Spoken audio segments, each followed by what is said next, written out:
Este é um mergulho na segunda obra de André Luiz, uma jornada que explora o que é o serviço, a missão e a enorme responsabilidade que vem junto com o conhecimento espiritual. Vamos descobrir o que ele aprendeu. E o nosso guia, claro, continua sendo o André Luiz. Mas olha, este não é mais aquele espírito confuso que a gente conheceu. Agora já bem estabelecido em nosso lar, ele sente uma inquietação, sabe? Aquele desejo de ser útil. Então ele decide trocar a saudade da vida na Terra pela chance de assumir novas responsabilidades e aprender trabalhando. A jornada dele vai ser o nosso mapa. A gente começa no centro de mensageiros, que é tipo a base de operações. Depois, vamos encarar umas lições bem duras sobre os perigos da mediunidade. De lá, a gente desce até um posto de socorro, quase na fronteira com a Terra, antes de participar de uma missão de verdade. E no final, a gente vai entender a lição mais importante de todas, a da responsabilidade. Então, é esse desejo de servir que leva André Luiz direto para cá, para o centro de mensageiros. E o nome pode até enganar um pouco. Este lugar não é um simples correio espiritual. É uma verdadeira academia para almas que estão em missão. A missão aqui vai muito além de só transmitir recados. O objetivo é transformar espíritos em cartas vivas, ou seja, em agentes de socorro que levam ajuda dentro de si mesmos. É uma preparação super intensiva para se tornar a própria mensagem de esperança. E a escala dessa operação, gente, é impressionante. Pensa nesse centro como se fosse uma base de lançamento. Centenas de espíritos saem daqui todo ano para reencarnar com missões bem claras, serem médiuns, guias e pontos de luz na Terra, prontos para construir pontes entre os dois mundos. Só que é aqui que a narrativa dá uma virada inesperada e um pouco sombria, viu? Apesar de toda essa preparação celestial, a realidade na Terra é bem dura. Os instrutores revelam uma coisa chocante. A imensa maioria desses mensageiros fracassa. A grande questão é, porquê? O que dá tão errado? E o ponto crucial é este. Olha só, o problema raramente está no dom mediúnico, mas sim na pessoa que o carrega.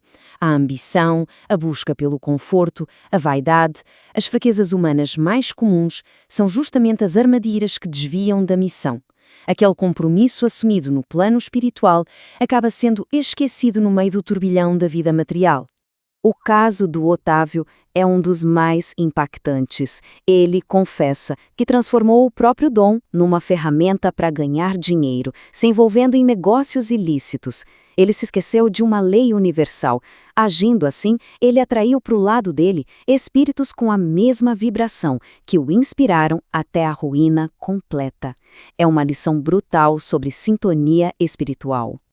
Essa metáfora do livro, nossa, é perfeita.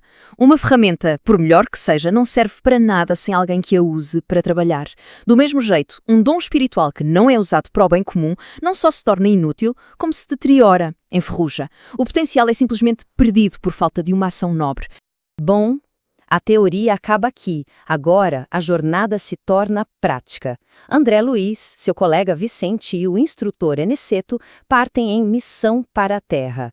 Mas a primeira parada deles não é um lugar fácil. É um posto de socorro no coração de uma região de sombras e sofrimento, o umbral. O contraste entre os dois lugares é total. Se nosso lar é uma cidade de luz e progressos, este posto de socorro é como um hospital de campanha numa zona de guerra espiritual. É um lugar para almas que saíram da Terra em profundo desequilíbrio. Um ambiente de recuperação intensa, onde as consequências das escolhas terrenas são dolorosamente visíveis. Os habitantes deste posto são um reflexo direto de suas vidas. Existem os atormentados, presos em pesadelos onde revivem os próprios erros, os desequilibrados pela culpa. Mas talvez o caso mais impressionante seja o dos adormecidos. Aquelas pessoas que acreditaram tanto que a morte era o fim de tudo, que a própria mente delas criou um estado de sono profundo. Uma inexistência autoimposta, da qual é muito difícil despertá-los. Depois dessa experiência intensa no posto de socorro, a equipa continua a viagem e finalmente chega ao seu destino na Terra. Mas não é um grande templo ou uma grande instituição. É uma casa humilde, uma pequena oficina de luz no meio do mundo. O poder deste lugar não vem da sua estrutura física, mas do que acontece lá dentro. A prática sincera da prece e do estudo. Por causa disso, essa casa simples se transforma num posto avançado de nosso lar, uma oficina espiritual. A atmosfera de boa vontade cria um campo de energia que permite aos trabalhadores dos dois mundos colaborarem diretamente. E o trabalho que eles observam ali é super metódico. Tudo começa com a prece, que eleva a vibração do ambiente. Depois, espíritos que precisam de ajuda são trazidos para receber orientação. Ao mesmo tempo, os trabalhadores encarnados recebem passes, ou seja, transmissões de energia. E o mais fascinante, muitos dos presentes estão ali em espírito, enquanto seus corpos físicos dormem, recebendo ajuda num nível muito mais profundo da consciência. E todas essas experiências, desde a preparação no centro, passando pela visão dos médiuns fracassados, até o trabalho na Terra, tudo isso converge para uma única e poderosa lição central. A mensagem fundamental do livro pode ser resumida nesta ideia. A verdadeira paz e segurança não vem do que os outros pensam da gente. Vem da consciência tranquila de ter cumprido o nosso dever, daquela certeza interior que te fizemos o nosso melhor. A conclusão, portanto, não dá para escapar dela. Não existe um juiz externo distribuindo castigos e recompensas. O mundo espiritual é apenas um espelho do nosso mundo interior. Cada um de nós carrega dentro de si os arquivos da própria vida, e são esses arquivos que criam a nossa realidade. A gente constrói o nosso céu ou o nosso inferno a cada momento. O livro nos deixa com esta reflexão. Muitas vezes se fala da ideia de uma nuvem de testemunhas que nos observa. Os mensageiros revelam quem são essas testemunhas. São os espíritos que atraímos pela nossa sintonia mental e moral. A questão final, então, não é para os outros, mas para cada um de nós. Que tipo de testemunhas invisíveis as nossas ações estão atraindo neste exato momento?